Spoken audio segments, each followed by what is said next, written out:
Last time on the Skip and Josh podcast. No, and if you haven't seen the show, go back and watch from the beginning. I'm always amazed that this show doesn't get the attention it deserves, I find. You know, whenever you start talking to people about like TV shows and Netflix and binge watching stuff, it's like no one is like, oh, The Americans, is that good? I'm like, yeah, it's good. It's amazing. You're listening to the Skip and Josh podcast with Skip Sherman and Josh Obadia.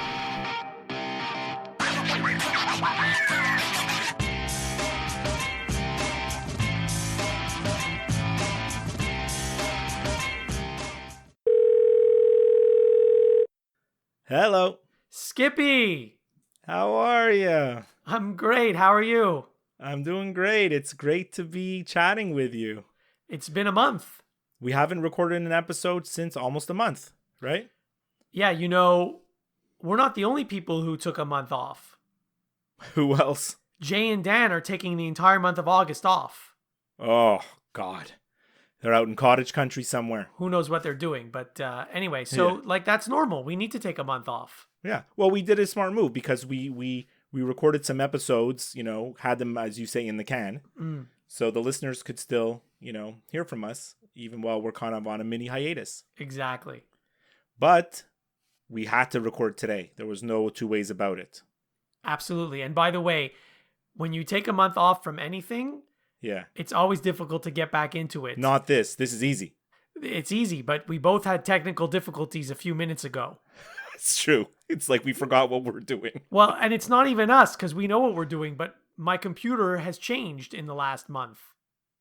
Computers, they have a mind of their own. Sometimes they really you just do. Can't figure it out. They really do. Yeah. So I can't vouch for the sound quality of today's episode. No, it's going to be fine. Okay. So, like everybody knows, you're in Toronto. I am. I'm in Montreal. And if you listen to any of our past 106 episodes, we actually, if you go on like the on our website, skipandjosh.com, at the bottom, there's what they call like the word cloud. Yeah. Right? And you'll see prominently in that word cloud in big, bold, Duke.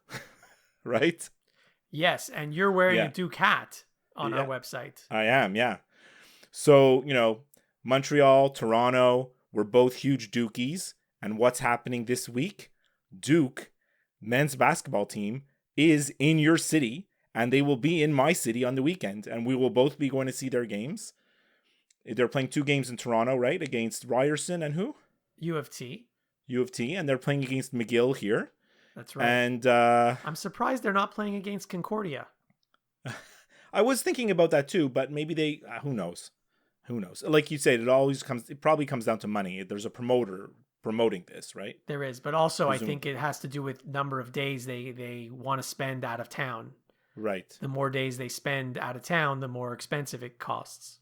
So, you know, all that being said, you know, Duke being in our home cities, and I know they are in your home city today. How do you know that? Because I heard you had a bit of an adventure today. I'd like you to tell, I'm going to sit back and relax, and you're just going to tell everybody everything that happened today. It's going to be like a major monologue. Let's go. College basketball. This could be long, so fasten your seatbelts. Don't worry. I'm sure I'll be interrupting you, as always. So you are correct. The Duke Blue Devils basketball team arrived in Toronto today, and they had a press conference at their hotel downtown, and I went. It started a little bit after 2:00. So the way it worked was Coach K was first on the podium for about half an hour, and then he left, and they brought in 3 players, RJ Barrett, Javin DeLaurier, and Jack White. And so I have to tell you, the players, it's like they have nothing to say, actually. Right. They answer very short answers, one-word answers sometimes. I think they've gone through the media training. I'm sure. As soon as they enroll at Duke or a big school like that, and so now we'll never hear anything interesting from these players until they're like 50 years old and retired. Right. Right. So anyway, so I arrived at the press conference and I was one of the first ones there. And so I sat in the front row because I wanted to make sure that I could put my phone on table so that I could record the whole thing, and B, that I'd be able to ask a question. And so Coach K opened up the press conference by saying, how excited they are to be there, and also that, they're only allowed to do a trip like this once every 4 years. And then, of course, he's been the coach of the Olympic team for the last number of years, and so he hasn't had this opportunity at this time of year. Mm-hmm. So anyway, then I decided I would ask the first question of the press conference. Wait. So you asked the first question. Me. You. Well, there were only about, 10 or 15 people there. Because usually at these big, I guess it wasn't a big press conference. I was going to say usually at these big press conferences, but like you said, it was pretty small. Well, the thing is, if it was something like a Grey Cup, then maybe there's a reporter that routinely asks the first question at the Grey Cup. But this isn't an annual thing. This has never happened before. Right. So what did you ask? So I asked him. I asked Coach K. I said, the new NCAA rules, which will allow certain players to have agents, and which will also allow, I should call them student athletes, to if they get invited to the NBA Combine and they don't get picked in the NBA draft, then they're allowed to go back to school. Right. So I asked him. I've been reading about these rules all week. People are not thrilled with them. Right. Most pundits seem to think they're kind of useless. Yeah. So I asked him what sort of effect it would have on college basketball in general, and what effect it would have on Duke's basketball program specifically. So I'm not going to go into his long-winded answer. We can play a clip of the interview, and the listeners will hear what he said. With the new rules that came out last week regarding players being allowed to have agents, and also if a student athlete, I should say, enters the NBA draft and doesn't get selected, he's allowed to go back to school. A, how will that affect college basketball? And B, how do you think it'll affect your program specifically? Yeah, the thing about going back, I don't think it'll have an effect on anybody. Because you have to be invited to the combine and be undrafted. It's not just any kid that goes into the draft. You have to be one of the 65, 70 guys that were invited to the NBA Combine. Then if you're not drafted, you'd be allowed to come back. I think there were only half a dozen of those kids this year, and I think for the most part those kids would still go to the pros. I think that will have minimal impact on college basketball, and I don't think it'll have any impact on our program. The fact of having agents, really, I think that's put in primarily, first of all, for if they ever change the rule, the NBA, to allow high school kids to enter the draft. That's when that part of that legislation would come in. So we're talking something that will happen at least 4 years down the road, maybe, and maybe never happen. And then if a kid does declare, he could have an agent during the period that up till the combine and then decide to come back. I'm not sure how that'll work.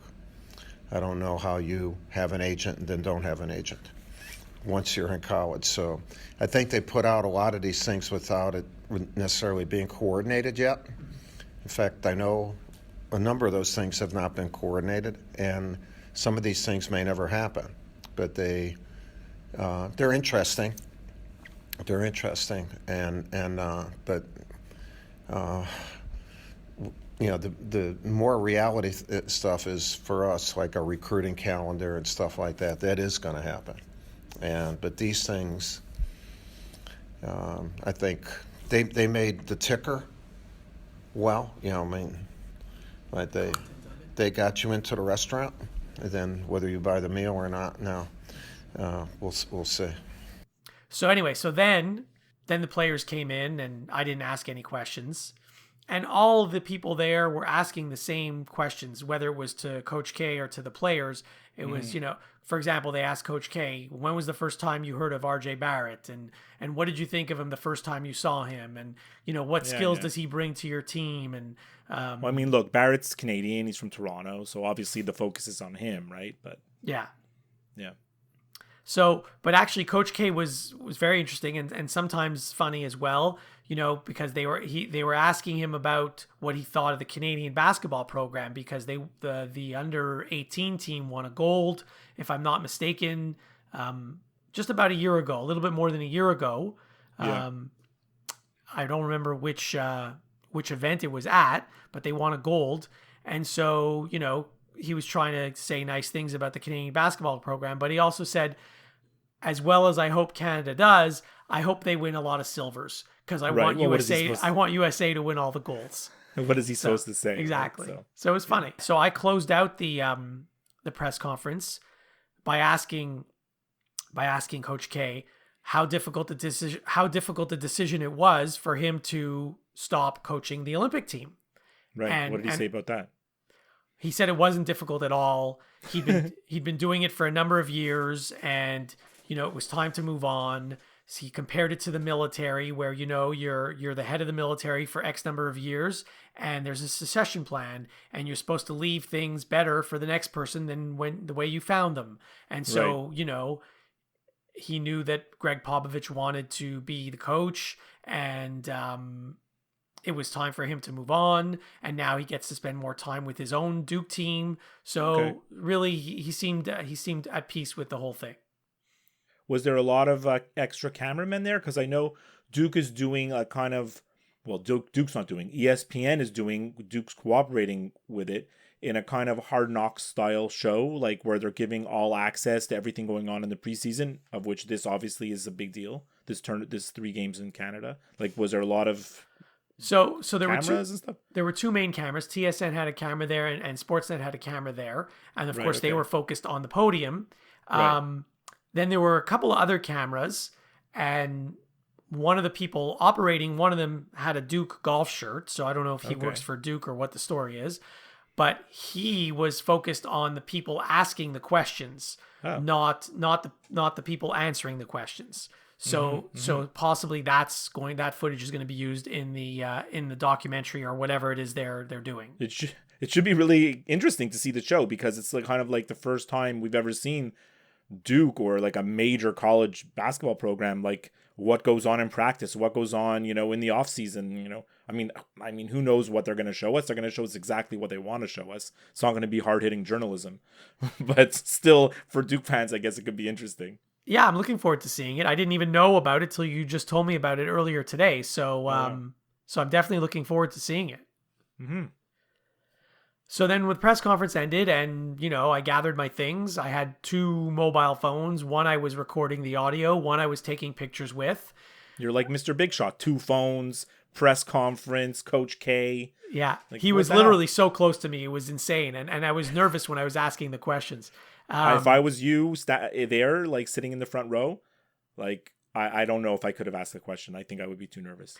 But you're not like that. You don't give a crap. You just do stuff. And so then you're good that way. And I left the room, and then, I mean, you've been to many hotels, so they have a bunch of little conference rooms, right? Yeah. And I'm walking down the hall trying to find the elevator or the stairs, and I realized that Coach K is right in front of me. They're taking me to another room for another interview. Turns out that interview was a sit-down interview with Dan Schulman. Okay. So so when I was right behind him, I just said, he didn't see me because he wasn't looking at me, but I said, "Hey Coach, how's your back?" And he's like, "Oh, my back's fine now. It's my knees that are the problem." And actually, he had talked about his knees and his hips in the press conference, how like he's 71, but one of his knees is a year old. Another one is 2 years old. One of his hips is 21, and the other hip is turning 18 in a few weeks. And he even said, "We're having a birthday party for my left hip in a few weeks in Durham. If you're all invited, if you'd like to come to the birthday party." He's getting old. He's really getting old. But he looks good. He looks very good, actually. Yeah. But I mean, it's going to come a day in the not so distant future where, someone else is going to take over the program. Of course. Yeah. So anyway, then I was about to leave. But I decided, you know what? Let me try and get some Wi-Fi here so I can send you some stuff. And then I'm just minding my own business in the lobby, like fiddling with my phone. I was looking at my phone, not even looking up. And all of a sudden, who walks right by me and says hi to me? Says hi to you. Yeah, maybe because I was wearing credentials. I don't know why. Yeah. It's Jay Billis. But why did he say hi to you? I don't know. He just said hi and he kept why. And then I said, oh, hey, Jay, do you mind if I take a picture with you? He's like, sure. So he did. And I sent that to you. And then That's nuts. And that then he is goes nuts. to Jay Billis. That's your favorite guy. Yeah. You proclaimed on one of the episodes early last year, or I don't know, some point when we talked about college basketball, that he's the only person in the college basketball media that knows anything about anything. He is the smartest, in my opinion. Yeah. He always has a lot of good ideas on how to fix the game, how to fix the NCAA. Right. And so, and he truly wants to fix it. And Yeah. because it's college sports, they don't have a commissioner like you would in professional sports. But if they did have a commissioner, it should totally be him. Yeah, So- you would do better than the president of the NCAA, who's really not looking out for the sport or necessarily the student athletes, more their own reputation sometimes they're looking out for. Of course. Yeah. So then he went to check in. I saw him like from a distance, at the check-in desk. And then he starts walking back towards where I was standing. So I figured, I'm going to ask him a question. I'll pull out my phone and ask him a question. So I'm like, do you mind if I just ask you a question? And he knew you were recording it, yeah? I said, yeah. He's like, right now? I said, yeah, it'll be quick. I mean, we could do it later if you want. He's like, no, now's okay, whatever. So I asked him the same question that I asked Coach K about the new NCAA rules. Mm-hmm. And anyway, he gave me quite a lengthy, thoughtful answer, which I recorded and we'll play it for the listeners so you can hear exactly what he said. I don't want to paraphrase and misquote him. We're with Jay Billis from ESPN. Jay, can you comment on the new NCAA rules where student athletes will be allowed to have agents, and also if they enter the NBA draft and they don't get picked, they'll be allowed to come back to their school? Well, it's only some student athletes that may be allowed, and it's contingent upon the NBA taking action of its own to essentially eliminate the one-and-done rule. So only certain players that have been invited to the combine would be allowed to come back if they're undrafted. So if they were drafted, they wouldn't be allowed, and then any player that wasn't invited to the combine would not have that same benefit.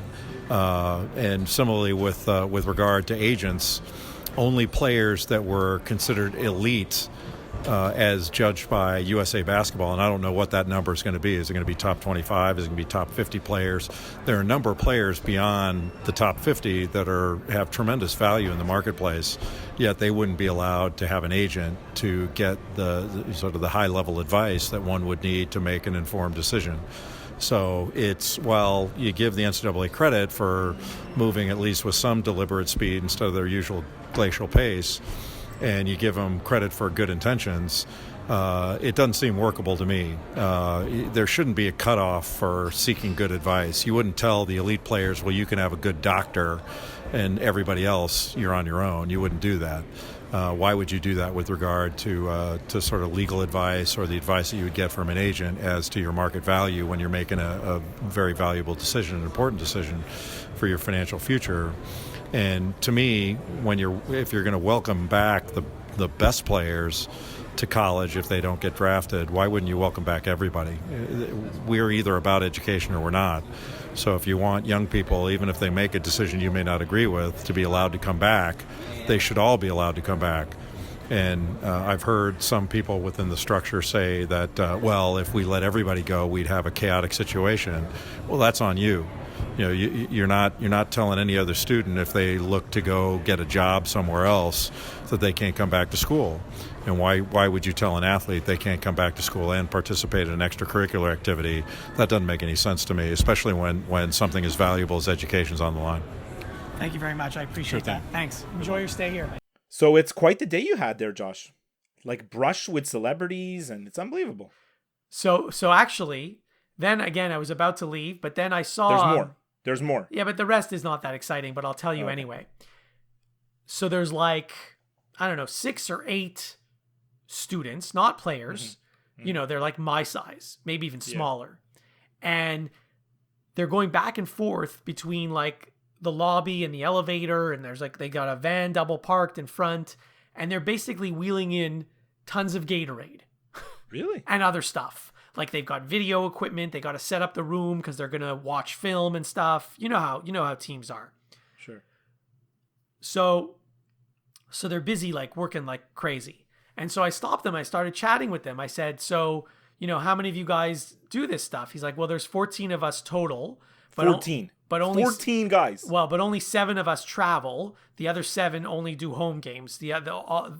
Sorry, 14 of us do all the home games, and 7 of us travel. And the first years, because they do this for 4 years, the first years don't travel. So some of them were second year, some were third, and some were fourth. And I said, I could see how busy they were, and they seemed to be quite excited. And I said, well, so what do you do during the game? And he's like, one of them was like, too much to even mention. They do a lot of stuff during the game. Yeah, we do everything except play basketball. Wow, that's mental. Yeah.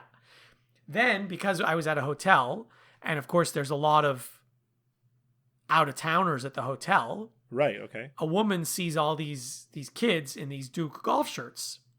So she walks up to them, and in a really thick Southern accent, which I cannot duplicate, she says, "Are you all from Duke?" And then she sees... What was she doing there? Well, she's... Visiting Toronto. I don't know. She was there maybe on business. I have no idea. Right. So then she starts talking to them, and then I finally left. The interesting thing about this whole story is that the last episode, 2 episodes ago, you sang on the podcast, and I asked, is it okay for it to leave that in? And you said, of course, I don't mind people hearing me singing. Sure. And then today you didn't want to do a Southern accent, though. I can't do a Southern accent. I'm just kidding. So that was your day. That's quite a day. Yeah, I mean, I did other things today, which no one cares about. Like I got an x-ray on my ankle, but whatever. How's your ankle doing? It's in a little bit of discomfort. I haven't gotten the results of the x-ray, but I haven't been able to play sports in almost 2 weeks. What happened? How did it start? I was playing soccer, which I never play. You were what? Playing soccer, which I never play. We have this sports day once a year. This guy organizes this sports day once a year where he invites like 18 guys up north to his cottage. And we start the day by playing ball hockey. And then we play baseball, and then we play soccer, and teams are picked in the morning, and you're on the same team for all 3 sports. Okay. So the captains have a difficult thing to do because they have to pick someone I used to do this in camp when I was 12. Right. They have to pick someone who's good at all 3 sports. Well, none of us are good at soccer. No.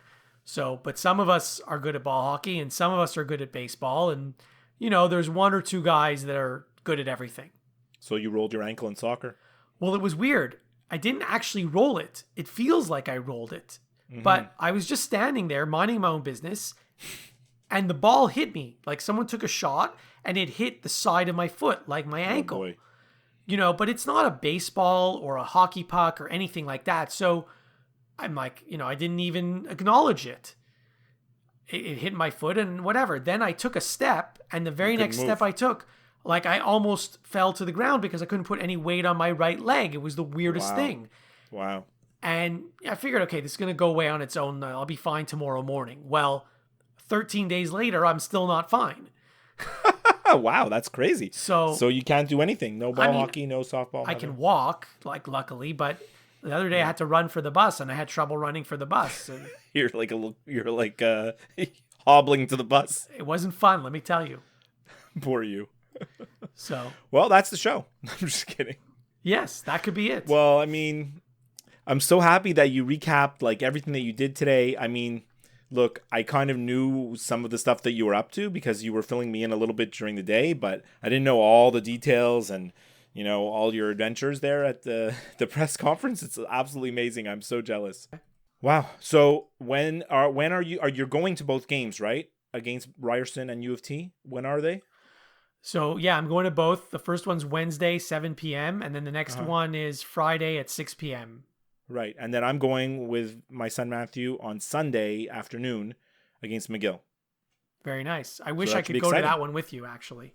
I can't wait. I really can't wait. I'm sure it's going to be so much fun. And, well, I mean, I don't know. Look, are the starters going to be playing? I don't know. We'll see. Well, there are 2 guys who are on the trip who are injured who definitely will not be playing. Mm-hmm. But even then, it's still like a treat to see Duke in person. I mean, the last time I saw them play in person was in the NCAA tournament. It's many, many years ago. I saw them in 2014 when they played in Syracuse. You're right. I remember that. I remember you told me you went. Yeah, that's good. 2014. That's just like a few years ago. It's nothing. Jalil Okafor was on the team that year. Oh, right. Okay. Oh, that's the year they won that's the year they won the championship. Exactly. Oh, that's my favorite Duke team. Well, I shouldn't say that. Bobby Hurley era is still number one. Of course. So, as we mentioned, we haven't recorded an episode since July 15th. And all we've talked about so far is Duke, which is fine. It's our show. We're allowed to talk about whatever we want. I just want to fill you in on some of the stuff that happened since we last recorded, because a lot of crazy stuff happened. Okay. First of all, the Boston Red Sox are now 85-35. Let that sink in. I went to see them play a game since the last time we spoke. Right. Oh, against Toronto. Yes. Was that the game where they hit JD Martinez hit a home run in the ninth inning? No, he may have. They won 10-5 the game I was at. No, not JD Martinez. Mitch Moreland. Sorry. I don't think Moreland hit a home run in the game I was at. They won the game 10-5. Right. They won one game. They won one game 10-7. They won the second game 10-5, and then they lost the third game. I was at the middle game. And also, since we recorded, the Sox and Yankees had their big series. 4-game series where all the Yankees fans thought, we're going to win this series, we're going to get back in the division race, and the Sox swept all 4, and now the Yankees are 9.5 games back, and they haven't been able to make up any ground since. The last of those 4 games, the Yankees totally blew it. They should have won that 4th game. Well, the Red Sox should have won all the first 3, that's for sure. Yeah. The 4th game, they totally blew it. Totally blew it. It was Aroldis Chapman who blew it in the 9th. But also, the third baseman made an error on would have ended the game. Yeah, right? Miguel Andujar, yes. Yeah, oh my God. You don't listen to Bill Simmons, but he has his buddy Jacko. He's like the Yankees fan. He has him on all the time. I'm sure I've told you about him. You probably did. He's on often, and one's a Yankees fan, one's a Red Sox fan, and they take shots at each other. His Yankees guy went on a rant about the Yankees right after they had lost 4 straight. Mm-hmm. It was full of swear words. They don't bleep anything out on Bill Simmons. It's not like us where we're trying to keep our explicit rating as no. Okay.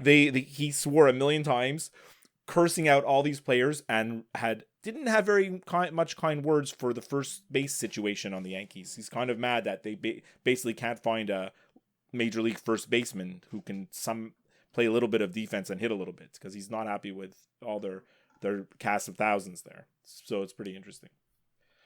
I want to tell you about more things that happened since we last spoke. Okay.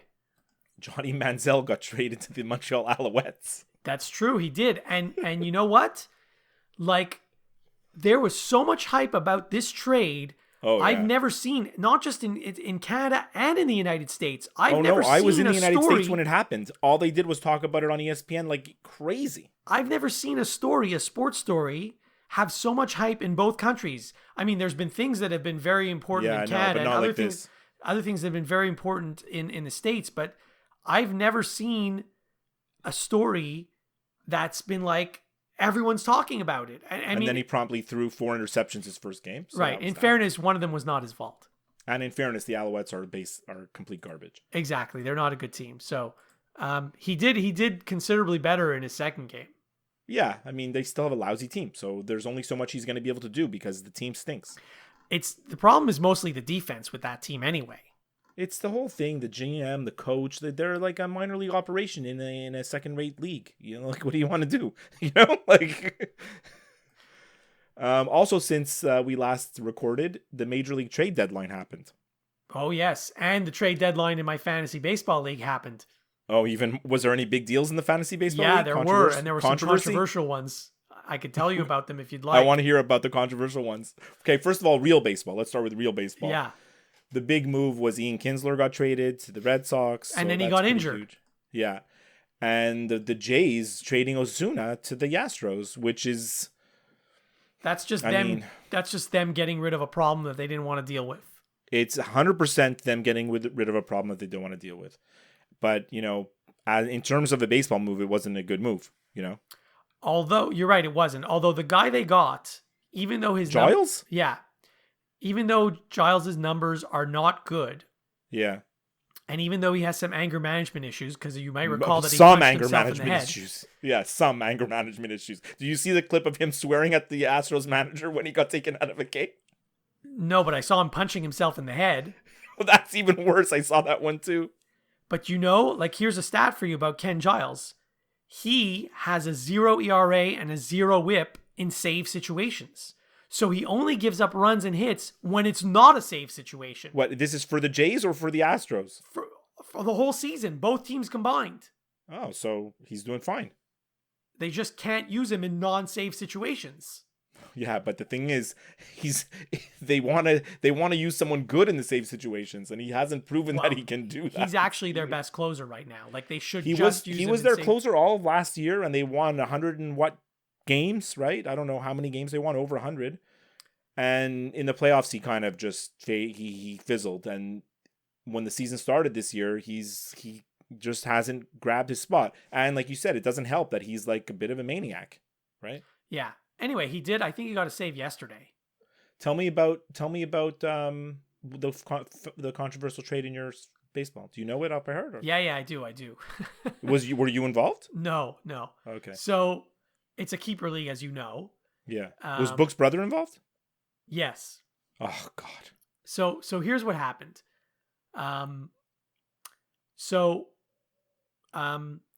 I guess I'll tell you the names of the people. So Book's nephew is in the pool as well. Right. Okay. And he's in 7th place, and he's given up on this year for some reason. I don't know why. Okay. I mean, because you're only one spot out of a playoff spot, but whatever. That's his decision. Mm-hmm. So he just wants keepers. He wants guys who are drafted low who can be kept. Did he trade with his dad? Oh, this is shady as hell. And you haven't even told it to me yet. So he acquired the guy I think he's on the Indians, Jose Ramirez. Yeah, he's leading the league in home runs. Right. So or RBIs or both. I don't know. So he can be kept next year, I think, in the 11th round, and the following year in the 10th round. Nice. So he got him from his dad. Okay. Who's also the commissioner of the league, by the way. Yeah, I know. and 2 other useless players. One of them is Ryan Braun, who's lousy now, and another one I think is Joe Musgrove or something. It wasn't a good player. Yeah, but who did he give? He gave up Mike Trout and Justin Verlander and Anthony Rizzo. No, that's ridiculous. That is ridiculous. That's what I said. Wait, did this trade go through? I protested it. Book protested it. Derek protested it. Junior protested it. But there's no veto button anymore. You just have to put a message. The commissioner decides. Right. So I wrote messages on the message board. I even sent the commissioner a private message, an email, and I said, this is ridiculous. I realize Jose Ramirez is one of the best players in the league. I realize he can be kept for the next 2 years, but this is an uneven trade. Mike Trout, the best player in the American League. Justin Verlander, the best pitcher in the American League. And Anthony Rizzo, like a guy who could be the MVP any season he plays. Right. That's the trade. Right. So anyway, the people who actually commented thought it was ridiculous. I even sent an email to Mark. Yeah. I said, hey, did you see that trade? And he never wrote back to me. And he never... I wonder if he doesn't realize. Well, he must, because he's been onto the website to make moves. Yeah, I guess. So he must have seen it. So it went through. Yeah. Now, this happened a month ago, so it's not at the trade deadline. Yeah. But I have, on my team, potentially... Where is the commissioner in the standings? I think he was in 4th place at the time. Okay. So I have on my team potentially the best keeper ever, because I took Gleyber Torres, who may win the Rookie of the Year, in the last round. Right. So he can be kept in the 21st round next year, the 20th round the year after that, and the 19th round the year after that. So 3 years. And so a lot of teams who are eliminated or thinking of next year have been trying to get him from me. Like, they're offering all kinds of crazy stuff. Mm-hmm. I think I was offered Clayton Kershaw, and I forget a good hitter. That's crazy. And I turned it down. And I was offered Madison Bumgarner and a good hitter, and I turned it down. And then about a week ago, Book's nephew offered me, who's the pitcher? Carlos Carrasco on Cleveland, Yeah. who's really good, Yeah. and Eugenio Suarez, the third baseman on Cincinnati, who's also really good For Gleyber. for Gleyber. And No, you want Mike Trout, Justin Verlander, and well, Anthony Rizzo. I'm not going That's to who get you those guys now because they're on a different team. want. Yeah. So I thought about it. I thought about it for a long time, like a week, and I didn't accept or reject it. I thought about it. I didn't know what to do. And in the meantime, Tabby, who you also know, he decided that he was giving up on this year also. He's in like 10th place. So he posted a message that he's willing to trade Luis Severino and Manny Machado and David Price and Cody Bellinger. Did he trade those guys? He said, I'll trade any of them for good keepers who were drafted low. Yeah. So just for fun, I proposed to him Gleyber Torres for Luis Severino and Manny Machado. Yeah, okay. I proposed it.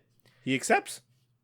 And if he had declined or rejected, I may have accepted the other trade, which was Carrasco and Suarez.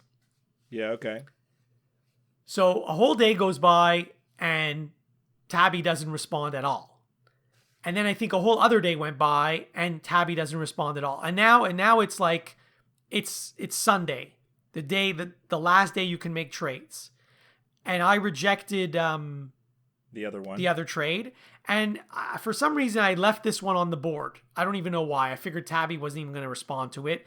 And the day would expire and nothing would happen. All of a sudden, Right. like on Sunday night around 6 or 7 p.m., Tabby accepts the trade. Like no counter, no nothing. He accepts Just the trade. accepts. Just accepts. And so I'm like, holy shit, I just got Manny Machado and Luis Severino, who, by the way, has been struggling lately, so I'm not sure I'm excited about him. Anyway, so I did that. I'm in first place, by the way. Oh my God, that's crazy. And I also made another trade with Junior. I traded him Rick Porcello for Yasmani Grandal because I needed a I love catcher. that. I love that trade.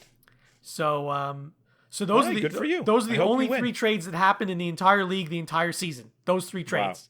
That's it.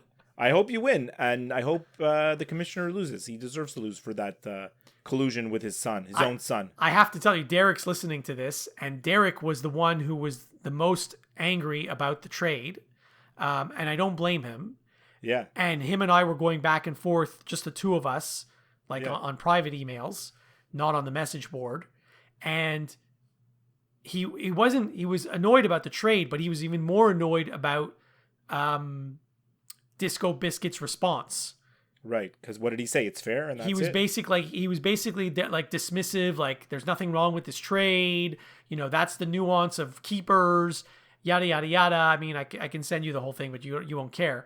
Yeah. And it was the dismissiveness that bothered Derek more than anything, and I agree with him 100%. Wow.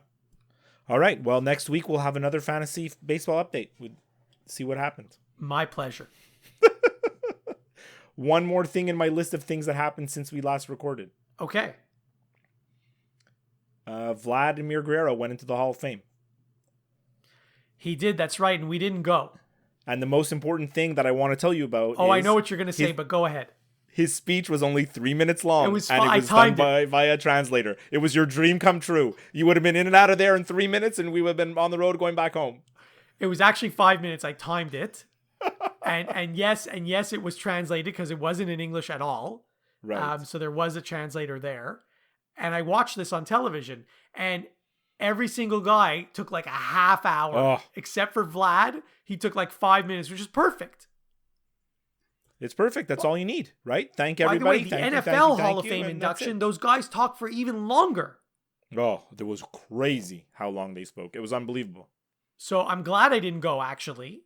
Right. As I was watching it and I saw how hot and sunny it was there, I'm like, Yeah. I'd be cooking like a chicken if I was sitting out there. You really would have been I'm cooking. glad I'm not there. I was happy. I was home in my air-conditioned house. Just think about happy you would have been leaving after the 5-minute speech. Well, And it wasn't even in English, even better. The other good thing Because you was can't hear anything anyways. Vlad didn't go last. Vlad was Mm. like third one up or something. So that was good too. So before we sign off, I want to remind everybody that make sure you never miss an episode of the Skip and Josh podcast. please subscribe on Apple Podcasts, Stitcher, Google Play, or the podcast app of your choice. And big news this week, Josh. We are on iHeartRadio. Oh, yeah. It's exciting. So you can catch us there. Yeah. If you listen via Apple Podcasts, make sure you leave us a review. We would love to hear you via email, skipandjoshshow@gmail.com, Twitter @skipandjosh, or by liking and following our Facebook page. And as always, skipandjosh.com has all the links. So you mentioned Vladimir Guerrero. What you neglected to mention is that Vladimir Guerrero Jr. Oh, he's tearing it up. in AAA has hit 4 home runs in 1 home run in 4 consecutive games. So 4 homers in 4 games. Right. And they're not going to call him up. I know it's only. Are they going to call him up? Or? They're not because they don't want to start his service time. Therefore, he'll become a free agent a year sooner. But will they call him up in September or not even? I'm not sure if the September call-ups count towards service time or not. I don't think they do.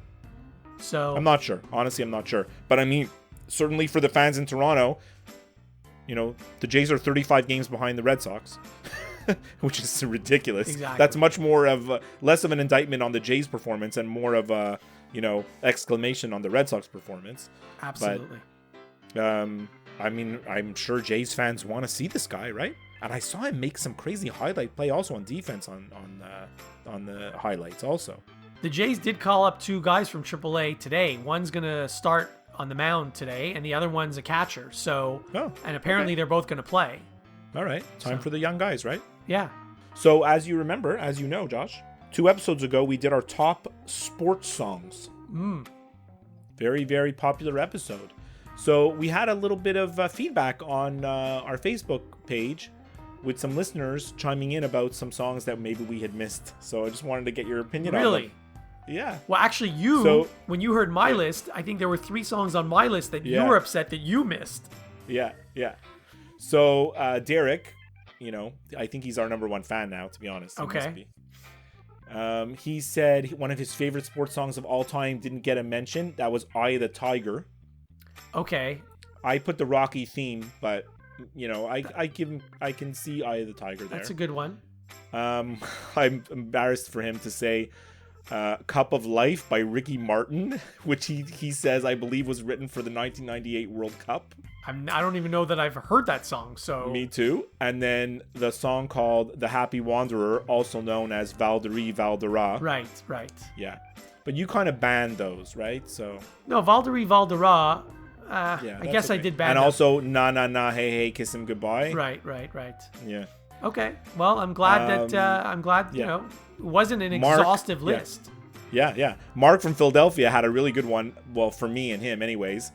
A song called Bus Squad 1980 by Tommy Hutton. Now, you remember Tommy Hutton, the player? Of course. Okay. Mark used to have the 45, the single. Oh, I love vinyl those. Of this song called Bus Squad 1980. It's a song that like the Expos bench players sang. So that was pretty cool. Do you still have that 45? He says he might have it. I'm not sure. If I put that into my DVD player, will it play? He could try. He also mentioned World in Motion by New Order, which is the song from it's like the equivalent of the Three Lions, but from the 1990 World Cup. It was their song. Mm-hmm. Peter Sangoff wrote he's very happy that Anakin Slade got some love on our list. Although Anakin stole This Week in Baseball a little bit. Yeah, he did. Well, he sampled it, as they say. Yeah. Danny Kavinko, fellow Duke fan, also said, don't forget about the final countdown.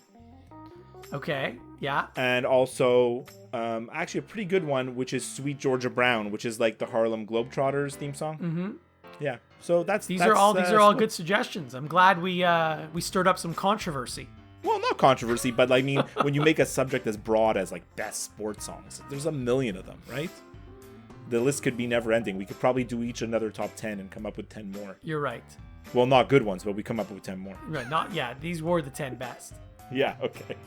Well, like you said, I'm just happy we had the same number 1. Otherwise, then we wouldn't have done the show. That was the funniest thing. Like when I listened to it back, and you were like, "That was the whole point of doing the list, which was to make sure we had the same number 1." It was very fun. All right, so enjoy the Duke against Ryerson and U of T. Thanks, and enjoy Duke versus McGill. And we'll report back next week and talk about our adventures at the Duke games. Yeah, I think the Blue Devils are in tough. I don't know if they can pull these victories. It's going to be tough, right? McGill's going to throw some freak defense at them that they've never seen. Yeah.